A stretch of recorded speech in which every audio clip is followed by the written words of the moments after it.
Apparently, discovering your husband's second relationship at Denver International Airport falls somewhere between mild inconvenience and cosmic joke on life's disaster scale. There I was, surrounded by the chaos of Terminal B, watching Nathan, my husband of 15 years, holding hands with a woman who looked like she'd walked straight out of a Pottery Barn catalog. When our eyes met across the terminal, his face performed the fastest transformation since those before and after weight loss commercials. Welcome to what I now call the Thursday that ruined everything. I'm Sylvie Harlow, digital marketing manager extraordinaire, professional career sacrificer, and now, apparently, unwitting participant in my own marriage's demolition derby. The blonde woman, because of course she was blonde, didn't even have the decency to look embarrassed. Instead, she turned to Nathan with a perfectly plucked eyebrow raised and said, loud enough for the pretzel vendor to hear, "She still doesn't know anything? Let me paint you the full picture of this Hallmark movie gone horribly wrong." I'd decided to surprise Nathan at the airport after his critical business trip to Chicago. He'd been having so many of those lately, each one requiring longer stays, later calls, and more distant behavior when he returned. The same business trips that had cost me 3 promotions because someone needed to hold down the fort in our Cherry Hills Village suburbia dream house, nestled in the exclusive Charlotte neighborhood where the HOA fees alone could fund a small country. "Honey, what are you doing here?" Nathan stammered, dropping the woman's hand like it had suddenly burst into flames. The woman, meanwhile, stood there examining her diamond ring, a rock so large it could cause its own gravitational pull, while looking at me with what I can only describe as competitive pity. "I thought I'd surprise you," I replied, maintaining the placid smile of a PTA mom who just found out the bake sale fundraiser has been extended another week. But clearly I'm the one getting the surprise party here. This is Vanessa," Nathan offered weakly, as if her name explained why they were holding hands or why she was wearing what appeared to be an engagement ring that could double as brass knuckles in a pinch. "Fiancé," Vanessa clarified with the smug satisfaction of someone who just found a designer purse at 80% off. Going on 8 months now, Nathan said he was finalizing his divorce this trip. The pretzel vendor suddenly found his salt shaker absolutely fascinating. "Divorce?" I echoed, my voice maintaining the eerie calm that precedes natural disasters. That's funny because typically people inform their spouses before filing for divorce, unless the legal system has changed drastically since I last checked.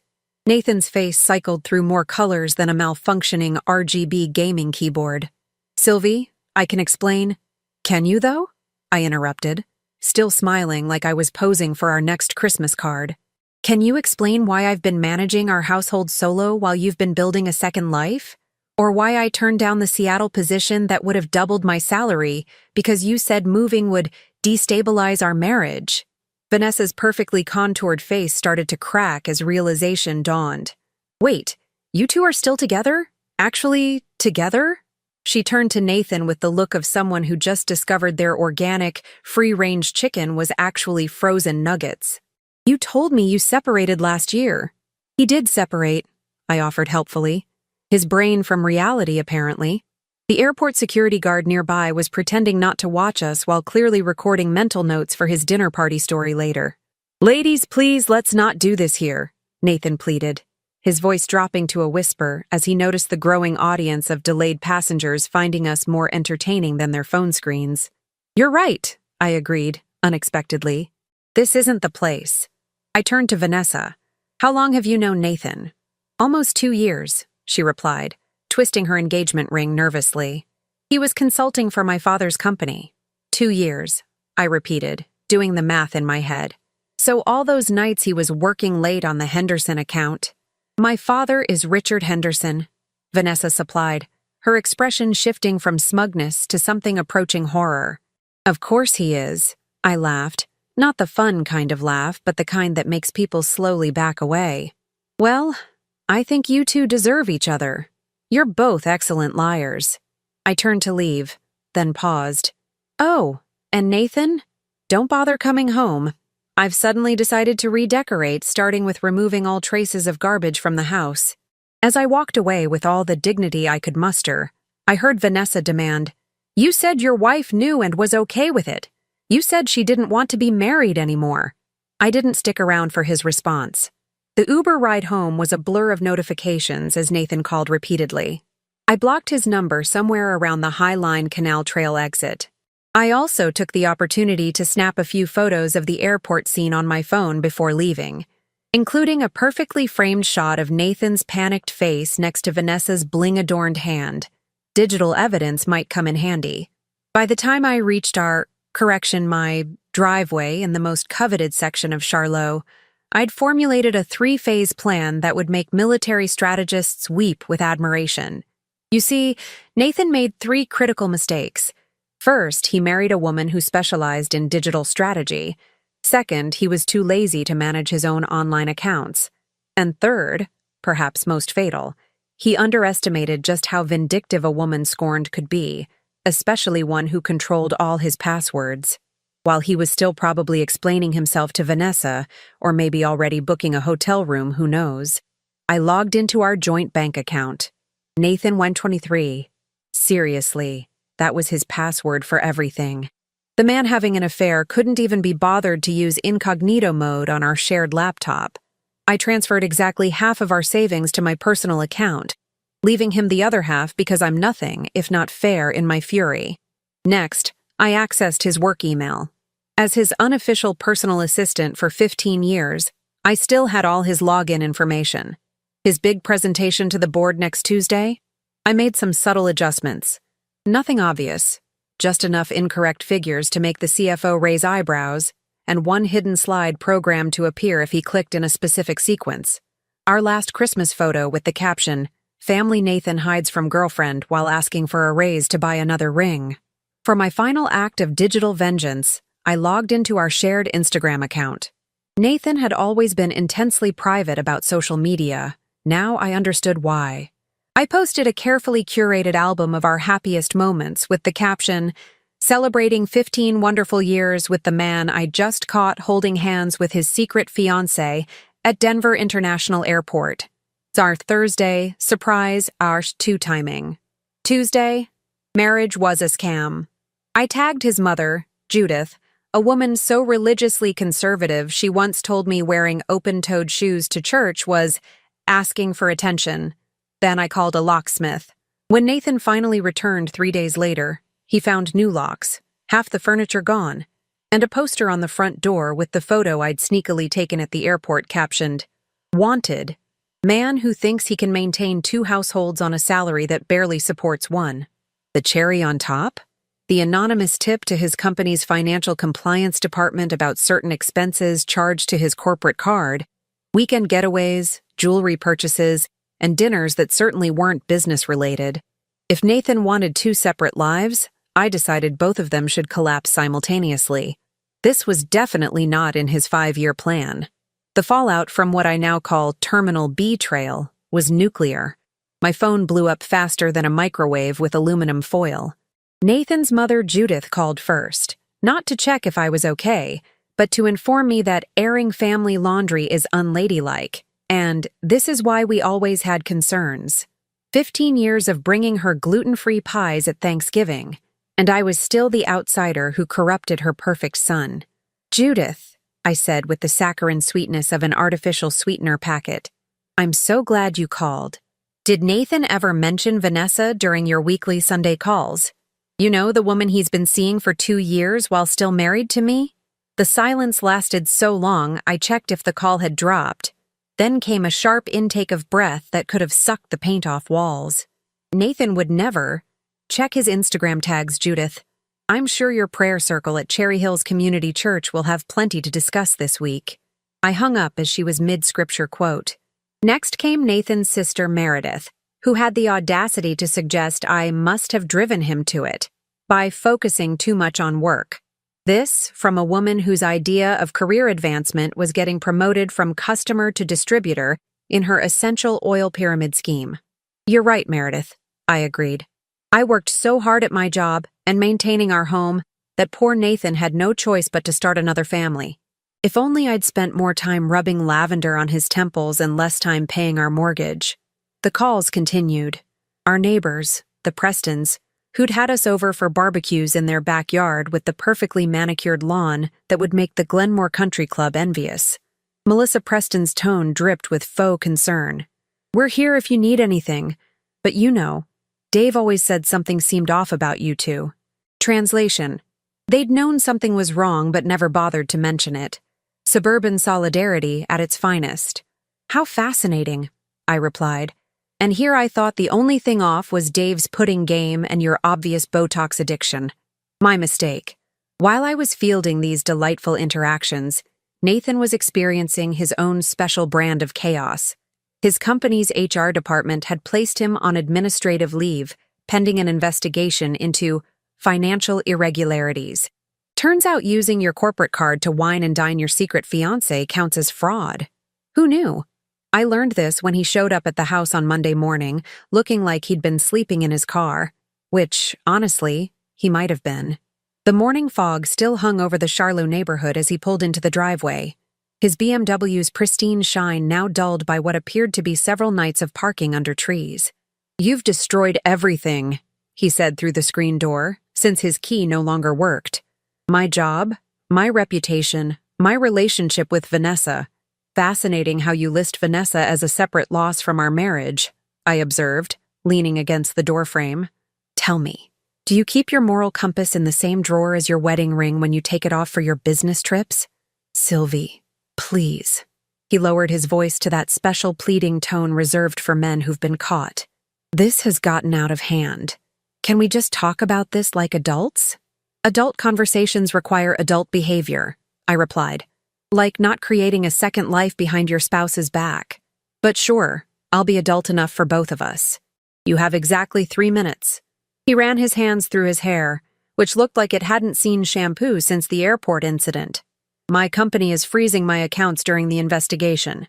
I need access to our joint savings to get a lawyer." I laughed so hard my neighbor's dog started barking in solidarity. "Our joint savings? You mean the account I transferred my half out of? That joint savings? You had no right." "I had every right. And the bank agreed when I showed them our marriage certificate and explained the situation." Funny how sympathetic bank managers can be to women whose husbands have secret fiancés. The vein in his forehead throbbed like it was trying to escape the situation before he could. "Where am I supposed to go? What am I supposed to do? Have you tried asking Vanessa? Oh, wait. Is she not returning your calls either? Something about being told you were divorced when you weren't?" His silence confirmed my suspicion. Vanessa Henderson, daughter of Richard Henderson, who was not only Nathan's client but also a major investor in his company, had apparently been less than thrilled about discovering she was the other woman. According to LinkedIn updates I'd been monitoring, she'd returned to her father's company as VP of Operations, a position Nathan had been angling for. "Richard has pulled all his business," Nathan admitted, looking defeated, "and filed a complaint with the board." "Sounds like a personal problem," I replied, channeling the tone of every unhelpful customer service representative I'd ever encountered. Just then, my phone pinged with an email notification. I glanced down to see a message from my boss at Apex Digital Marketing. Your promotion request." "Well, this has been illuminating, but I have actual work to do," I said, starting to close the door. The kind that doesn't involve defrauding companies or people." "Wait." He jammed his foot in the door like we were in some bad rom-com. Except there would be no reconciliation in the third act. "I need clothes, my laptop. My life is in there." "Your life walked out of Terminal B 3 days ago," I corrected him. "But fine, I'll put some essentials in a box for you. Check back in an hour." I shut the door before he could respond and immediately opened my boss's email. 2 months ago, I'd applied for the senior director position, a role that would require relocation to Seattle. Nathan had been adamantly against it, citing our roots in Denver and his established client relationships. Now those reasons carried all the weight of a paper airplane in a hurricane. The email was brief. "Circumstances have changed. Position still open if you're interested. Need to know by Friday." Circumstances had indeed changed, including the contents of Nathan's essentials box, which I filled with his most unflattering sweater, the one his mother gave him that made him look like an overstuffed sausage, socks with holes, underwear that had seen better days during the Obama administration, and his second-best razor. I added his laptop, after making sure to log out of all accounts and reset them to factory settings, of course. His precious golf clubs remained hostage in the garage. If he wanted those, he'd need to negotiate with actual lawyers present. When he returned, I handed him the box without ceremony. Your essentials? As promised.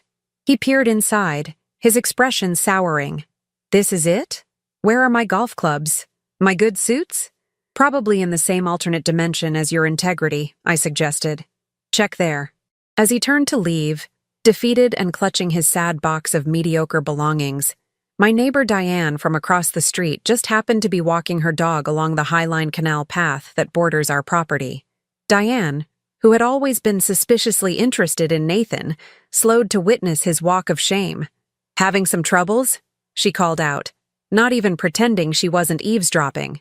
Before Nathan could answer, I stepped onto the porch. Nathan's just downsizing his life to match the size of his character. Very minimalist approach. Tiny house. Tiny morals. Diane's laugh echoed down the street as Nathan hustled to his car, the box awkwardly balanced in his arms.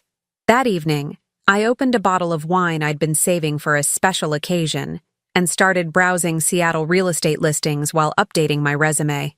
The promotion would mean a 40% salary increase, more than enough to start fresh in a city where no one knew me as poor Sylvie whose husband left her. The Seattle rain would wash away the Denver dust, and frankly, I was ready for the cleaning. By Wednesday morning, my Seattle job offer was officially accepted. My Cherry Hills Village house was listed with a realtor who practically salivated at the commission on a Charlevoix neighborhood property, and I'd begun the liberating process of digital divorce. Separating your life from someone else's is like untangling Christmas lights after a decade in storage. Tedious, frustrating, and occasionally shocking. I was knee-deep in changing passwords when a notification popped up on my laptop. An email from Vanessa Henderson, subject line, "We should talk." Now, conventional wisdom says never engage with the other woman. Conventional wisdom never met a digital marketing strategist with access to corporate servers and a vindictive streak wider than the Highline Canal Trail. Dear Sylvie, her email began with corporate formality. I believe we've both been victims of Nathan's deception. I'd like to meet to compare notes. Purely professional. Lunch tomorrow at Barolo Grill? Professional, indeed. The Barolo Grill was where Denver's elite networked over $200 bottles of wine at noon on weekdays. If Vanessa wanted to play power lunch, I could certainly dress the part. I replied with equal formality. Vanessa, I accept your invitation. Though I must warn you, I've found comparing notes on Nathan to be a deeply disappointing experience. See you at 12:30. What Vanessa didn't know, what Nathan himself had apparently forgotten, was that I had access to more than just our household accounts. 3 years ago, when Nathan's assistant had quit suddenly, I'd helped him organize his digital files, including his personal cloud storage that contained every client contract, proposal, and private communication. That night, I dove deep. Not out of jealousy. That emotion had burned out like a cheap candle. But strategic preparation. Know thy enemy, or in this case, know thy husband's secret fiancé who might actually be an ally. What I discovered made me laugh so hard I scared my neighbor's cat off my porch. Nathan hadn't just been building a second life. He'd been systematically scamming the Henderson Company while dating the boss's daughter. Classic corporate fraud dressed up as creative accounting. No wonder he'd been so desperate to access his laptop. The next day, I arrived at Barolo Grill 15 minutes early, dressed in my power suit, the one Nathan had once called too aggressive for dinner parties. I'd selected a corner table with my back to the wall, like a mafia boss in a movie. Vanessa arrived precisely on time, her diamond downgraded to something more tasteful, her blonde hair pulled back in a no-nonsense bun. "Thank you for coming," she said, sliding into her seat with the practiced grace of someone raised in country clubs. "I imagine this isn't easy." "On the contrary," I replied, sipping my water. "I find betrayal quite energizing. Clears the mind wonderfully." Her perfectly maintained smile flickered. "I want you to know I had no idea you and Nathan were still together. He told me you were separated, finalizing divorce. that you'd moved on emotionally years ago. And you believed him because he showed me divorce papers, she said, pulling out her phone and sliding it across the table. These divorce papers. I looked down at a document bearing my forged signature, dated 18 months ago. The papers looked legitimate enough to fool someone who wanted to believe them. Well, that's a Class 5 felony in Colorado, I remarked, as casually as commenting on the weather. Vanessa nodded. That's what my father's lawyer said. Nathan's facing potential charges for fraud, forgery, and misappropriation of company funds. I leaned back, studying her. Not the devastated fiancé I'd expected, but a calculating businesswoman. You're not here to compare notes on our mutual heartbreak, are you? No, she admitted, straightening her silverware with manicured precision. I'm here because my father wants to pursue criminal charges, but that would create a PR nightmare for our company. Investors get nervous when fraud makes headlines. And where do I fit into this damage control strategy? We need to know what you plan to do. If you go public with everything, you mean more public than my Instagram post that's already been shared 5,000 times? I interrupted. She winced. That post has been problematic, but contained. A lawsuit would be another level of exposure. I took a moment to appreciate the irony. Nathan had created this mess, yet here were two women strategizing how to clean it up. What exactly are you proposing, Vanessa? A coordinated response. My father's company handles the financial fraud internally. You handle the personal side however you see fit. But without litigation, that would trigger public records. I stirred my water with its lemon slice, watching the ice cubes circle. And what do I get from this arrangement? Financial compensation for your discretion. And my father's personal guarantee that Nathan will never work in this industry again. I laughed, not the polite social laugh, but the genuine kind that comes from deep appreciation of life's absurdity. You know what's fascinating? Nathan thought he was so clever playing both of us. Now here we are, deciding his fate over lunch. The server arrived to take our orders. I selected the most expensive entree on the menu, while Vanessa chose a salad that cost roughly the same as a small appliance. After the server left, I leaned forward. Before I agree to anything, I need to show you something. I opened my tablet and pulled up the documents I'd discovered. Your father might be interested in these, particularly the transfers Nathan was making from the project funds to his personal offshore account. Vanessa's composure slipped for the first time. How did you get these? Let's just say Nathan was careless with his personal cloud storage, the same way he was careless with his marriage. She studied the documents, her expression hardening with each swipe. This is worse than we thought. He wasn't just double-dipping on expenses. He was systematically draining project reserves. To the tune of approximately $1.2 million over the past 2 years, I confirmed. Coincidentally around the time you two started dating. Vanessa set down the tablet, her lunch apparently forgotten. I need to call my father. Before you do, I said, holding up a hand.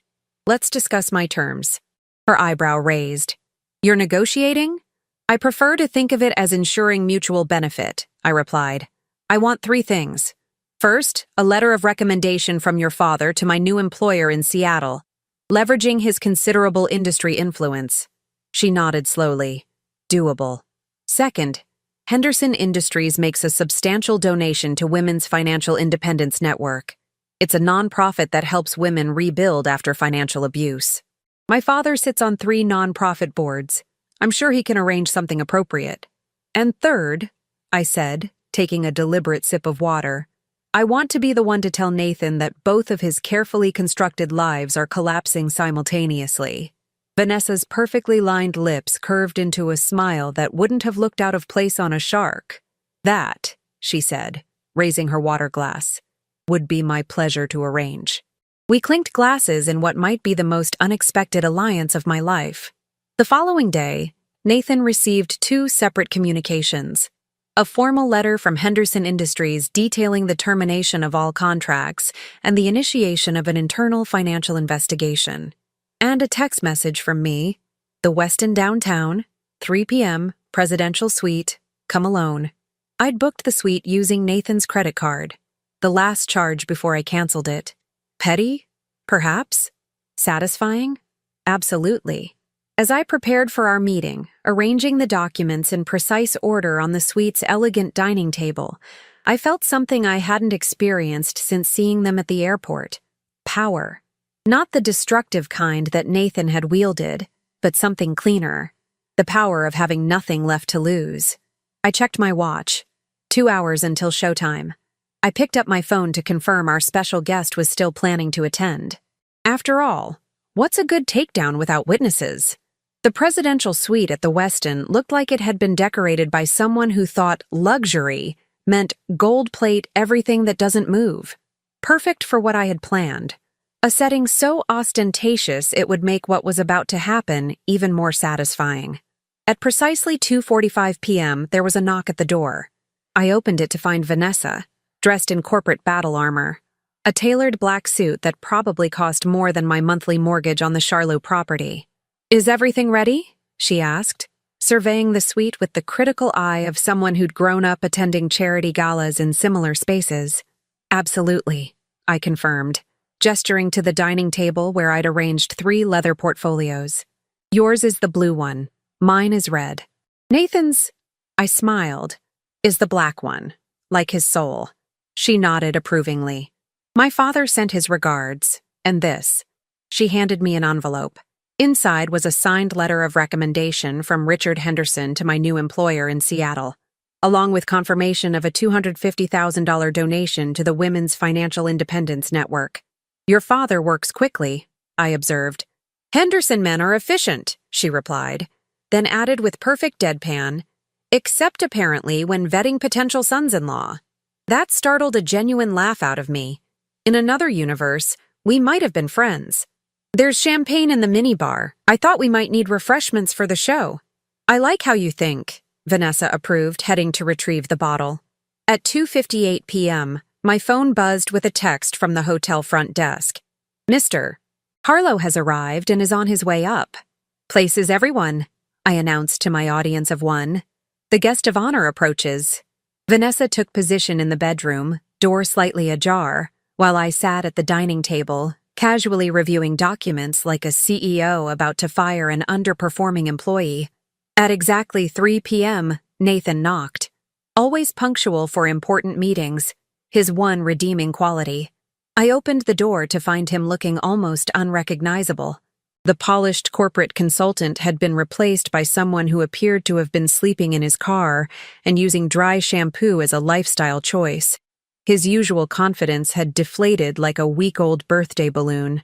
"Sylvie," he said, relief evident in his voice. "Thank you for meeting me. I know things have been complicated," I offered, stepping aside to let him enter. "Is that the word we're using for you created a second life and committed multiple felonies?" He flinched but entered the suite, eyes widening at the luxurious surroundings. "How did you afford this?" "I didn't," I smiled sweetly. "You did. Consider it your last contribution to my mental health." His attention landed on the dining table with its 3 portfolios. "What's all this?" "Please, sit." I gestured to the chair in front of the black portfolio.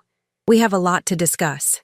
Nathan sat cautiously, like a man expecting the chair to be electrified. "Listen, Sylvie. Before we start, I want to say I'm sorry. I know I've made terrible mistakes, but—" "Open the portfolio, Nathan," I interrupted, my tone leaving no room for his practiced apology speech. He hesitated, then complied. Inside were printouts of all the financial records I'd discovered. The systematic draining of Henderson Industries project funds, the offshore account transfers, his expense reports claiming reimbursement for client meetings that were actually dates with Vanessa. The blood drained from his face so rapidly I was momentarily concerned he might faint. That would have ruined the choreography of my revenge, and I'd put far too much effort into planning this moment. "How did you get these?" he whispered, flipping through the pages with trembling hands. "You really should have changed your cloud storage password," I replied, examining my nails, "especially after having me organize all your digital files 3 years ago.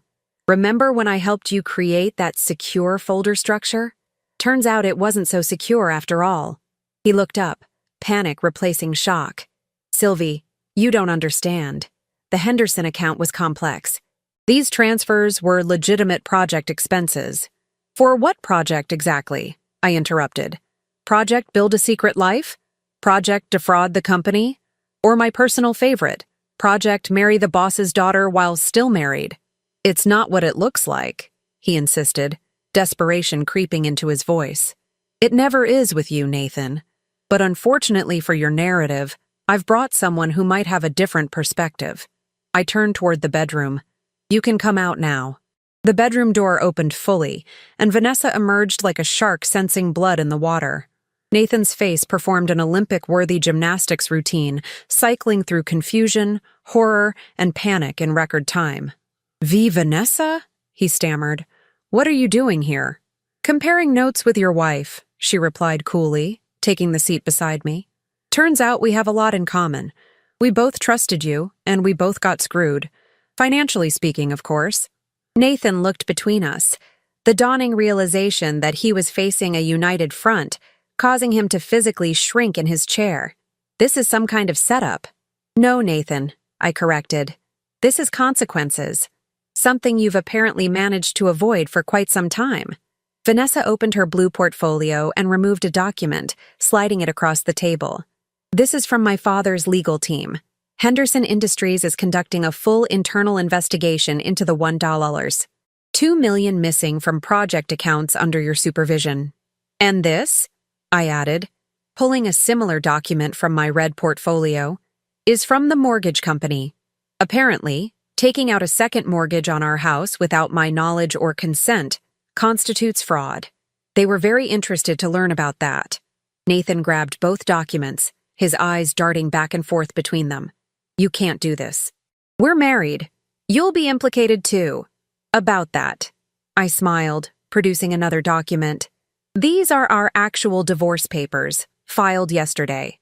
Unlike the forgery you showed Vanessa, these are legitimate. My lawyer assures me that filing for divorce due to newly discovered criminal activity provides me with certain legal protections. And these, Vanessa added, removing a final set of papers from her portfolio, are from the Denver DA's office. They're very interested in the forgery of divorce documents, which, as you may not know, is a Class 5 felony in Colorado. Nathan's face had moved beyond pale to a concerning grayish hue. This will ruin me. My career, my reputation, everything I've built, everything you've stolen. I corrected gently. There's a difference. He turned to Vanessa, desperation in his eyes. Your father wouldn't really press charges. Think of the publicity, the scandal. Daddy has already informed the board, Vanessa replied with the calm certainty of someone who'd grown up with wealth and power. They're announcing your termination and the financial investigation on Monday. Your company email and access credentials have already been deactivated. And the mortgage company has frozen all assets connected to our home, I added. So that money you were hoping to access, gone.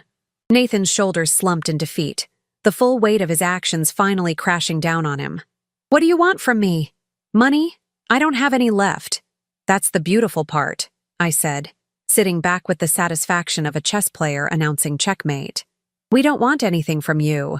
Not anymore. Vanessa checked her watch and stood. I should go. I have a dinner with the board to prepare for. She turned to me with something close to respect. Sylvie, it's been illuminating. Good luck in Seattle.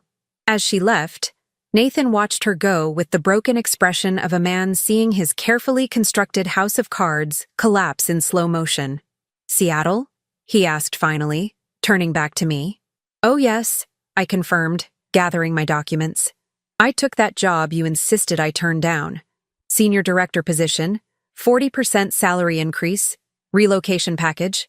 I start in 2 weeks. So that's it? You're just leaving? After destroying my life? I leaned forward, meeting his eyes directly. Nathan, you destroyed your own life. I'm just making sure you don't get to keep the matches. 6 months later, I was sitting in my corner office overlooking Seattle's Elliott Bay, watching ferries glide across the water like giant floating Lego pieces. My new life had taken shape with surprising ease, as if Denver and Nathan had been weights I didn't realize I was carrying until I set them down. My phone buzzed with a news alert. Former Henderson Industries consultant pleads guilty to fraud charges. I smiled to myself. Some closure arrives in unexpected packages. I opened the article to discover Nathan had accepted a plea deal. 3 years in a minimum security facility plus restitution. The photograph showed him entering the courthouse looking like a discount version of his former self. His designer suits replaced with something off the rack. His confident swagger reduced to a defeated shuffle. How the mediocre have fallen, I murmured to the empty office, taking a satisfied sip of my Seattle coffee, which, true to reputation, was exponentially better than Denver's. My assistant knocked lightly on the door. "Your 2 o'clock is here, Ms. Harlow." "Send her in," I replied, closing the article. The door opened to reveal Vanessa Henderson, looking every bit the corporate heiress in a designer suit that probably cost more than my first car. Her blonde hair was now cut into a sleek bob that screamed, "Take me seriously or regret it." "Seattle suits you," she observed, taking the seat opposite my desk. "VP of Digital Strategy within 6 months? Impressive. What can I say? Turns out career advancement is much easier when you're not compromising for someone else's comfort." I gestured to the view. "How's Denver?" "Cold," she replied with a smirk. "Daddy made me COO last month. Turns out having your almost husband defraud the company is quite the career accelerator." I laughed. Our unlikely alliance had evolved into something resembling friendship, if friendship was built on mutual vengeance and occasional business collaboration. "I saw the news about Nathan," she continued, her expression sobering slightly. 3 years seems light for what he did." "Justice isn't always about time served," I replied, leaning back in my chair. "Sometimes it's about the complete dismantling of everything someone valued. His reputation, career, freedom, social standing, all gone. For a man like Nathan, that's a life sentence, regardless of when he leaves prison." "Philosophical as always," Vanessa noted with an approving nod. "How's the house hunting going?" "Closed on a place in Queen Anne last week. Waterfront view, space for a home office, and not a single memory of Nathan lurking in any corner. Perfect." She reached into her designer bag and withdrew a small gift box. "Housewarming present. Nothing extravagant, just appropriate." I opened it to find a keychain with a miniature gold gavel charm. Engraved on one side were the words, "Justice served." "You always did have a flair for the dramatic," I observed, but attached it to my keys nonetheless. "Speaking of dramatic," Vanessa continued, "have you heard from any of the Denver crowd? Nathan's family? Those neighbors of yours?" I smiled, remembering the last correspondence I'd received from that chapter of my life. Judith, Nathan's mother, sent me a letter. Handwritten, if you can believe it. Told me I was going to hell for not standing by her son during his time of tribulation. I sent her a fruit basket with a note saying I'd save her a seat. Vanessa's laugh echoed around my office. "And those insufferable neighbors? The Prestons? Last I heard, they were using my scandalous divorce as their dinner party entertainment at Glenmore Country Club. Little do they know they're featured in the memoir I'm writing. Working title, How to Lose a Husband and Find Your Backbone." I'd read that. Vanessa approved.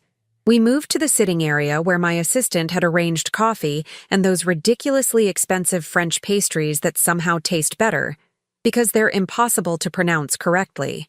"You know," I said, selecting a pain au chocolat, "a year ago, if someone had told me I'd be sitting in a Seattle office, running a department, and having coffee with the woman my husband tried to marry behind my back, I'd have questioned their sanity." "Life has a twisted sense of humor," Vanessa agreed, stirring her coffee with precise movements. "I used to think the worst thing that could happen was public embarrassment. Turns out, it was the best thing. Forced me to stop being my father's ornamental daughter and start being his actual business partner." I raised my coffee cup. "To Nathan, then. The human dumpster fire who accidentally launched 2 successful women into better lives. May he enjoy his prison commissary selections as much as he enjoyed his corporate expense account," Vanessa added, clinking her cup against mine. As Vanessa left to catch her flight back to Denver, I returned to my desk and opened my calendar. Tomorrow marked exactly 1 year since that fateful day in Terminal B of Denver International Airport. 1 year since my life had imploded and then reconstructed itself into something stronger, more authentic, and undeniably more satisfying. I pulled up the email I'd been drafting to my team, finalizing plans for our new digital campaign. At the bottom, I'd added a personal note, a little wisdom I'd gained through fire. Sometimes the most devastating moments in our lives are actually doorways to something better. The trick is to walk through with your head high, your wit sharp, and your investment portfolio diversified. I hit send and turned back to the window, watching the Seattle skyline as afternoon light painted the glass buildings in shades of gold and amber. Nathan had wanted 2 lives. Ironically, he'd given me a brand new one, better than anything I could have imagined for myself. Turns out, revenge isn't just a dish best served cold. Sometimes it's the entire feast.